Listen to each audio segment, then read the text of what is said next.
In any case, it is they who believed that this could only be done through the Constituent Assembly. Apart from the fact that I say that it could be done, they also believed that it could be done, and they followed that procedure. Now, whether that procedure was right, was wrong, is for your lordships to decide. Whether there is another way to do it is something that they will decide. I understand, Mullahs, the difficulty, and I understand, Mullahs, the fact that at some stage or the other, this had to be, let's put it this way. This had to be done. Let's put it this way. Somebody said this has to be done. But then Mullahs, there must be found a constitutional way of doing it. But point today is, Mullahs, that's not an issue before you. You're not going to answer an issue which is not, with respect, the greatest respect, which is not before you. You're not going to find a power for them which doesn't exist and which is not followed.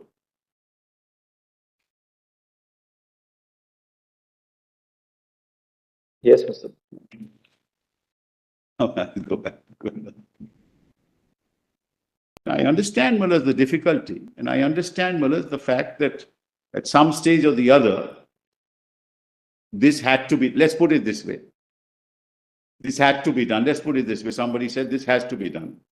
But then Mullahs, there must be found a constitutional way of doing it. I'm not saying there are. It has to be done, I would say, but whether it could be done or not. No, not could mean the mandate. Question is, you say it can't be done. No, I say this was a political act. I don't say anything more than that. This was a pure political act. And you circumvented the provisions of the Constitution to reach a particular end result, which you always wanted. That's the second part is that, which you will argue, of course, that the process by which they followed was... Yes. Well, that is the issue before you. There's no other issue before you.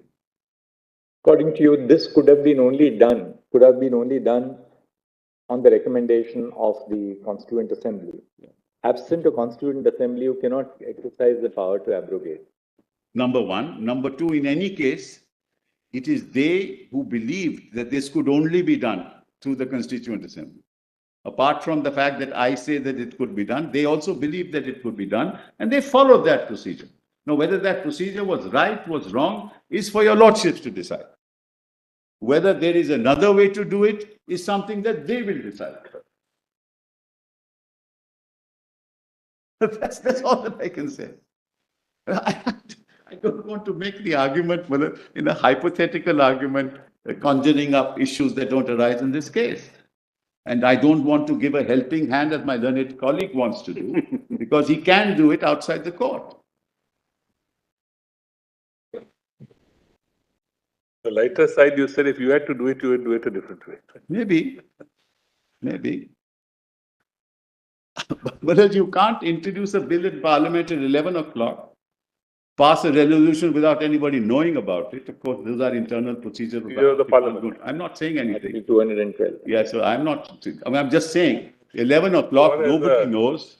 Nobody knows. Larger issue, as a member of Parliament, you will say, don't touch us. Yes. That's right. So I'm not touching that process either. I'm only saying that this is what, it sort of fits into the argument that this is was a political process carried through certain constitutional means, which unfortunately were not available. Always a political process, Mr. Sibal. Only question is whether it is within the constitutional means or not. That's right. Everything is a political process. No, I'll tell you how, Manoj, because now let me just go through Coelho and then I'll go back to the list of dates. Yes. Volume 3. You want us to read what now? Volume 3, Manoj. Page PDF 323. And the fact of the matter is, apropos what my learned friend said, almost all the laws applicable in the Union of India were applicable in Jammu. As of today, I have a list, it runs into, pages after pages. Everything has been adopted, apart from other than the residuary power. Everything is adopted. Everything. It's like 100 and... You are referring volume 3? Yes, volume 3. Volume 3, PDF 323. And remember this, if you use 368, you'll have to have 2/3 present and voting. So you don't use 368 because you don't get present 2/3 present and voting. So you go through this procedure. So the question whether 368 could have been used or not is a separate issue. And had that been used, we'd have had another argument here, but it's not an issue here. Yes, Mr. Kapil. Which I'm is just the, telling you which the is the hurdles para in the from Coelho that you would like us to see? Yes, para 54.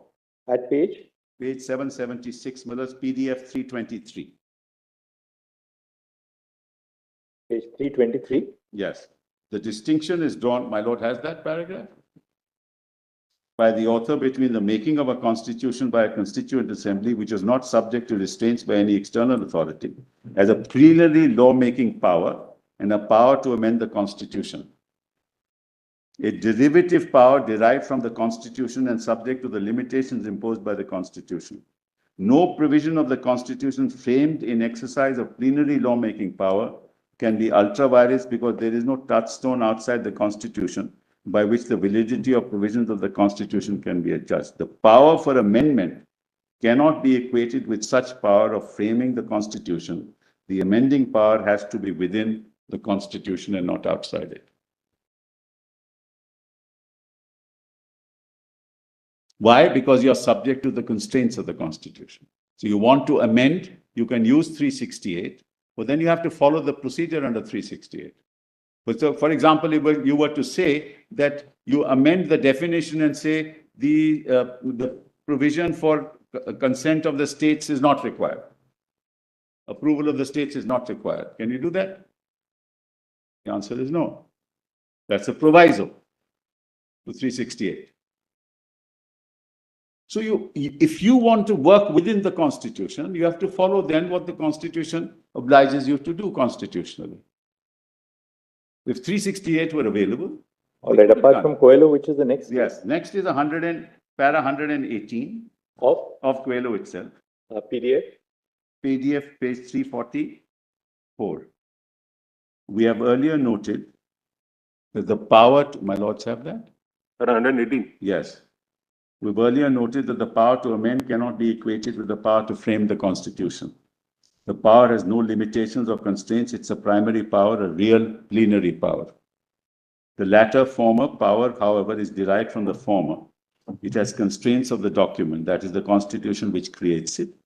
This derivative power can be exercised within the four corners of what has been conferred on the body constituted, namely Parliament. The question before us is not about the power to amend Part 3. As per Keshamnan Bharti, power to amend exists in Parliament, but it is subject to the limitation of the doctrine of basic structure. The fact of validation of laws based on exercise of blanket immunity eliminates Part 3 in entirety. Hence, the rights test as part of the basic structure doctrine has to apply.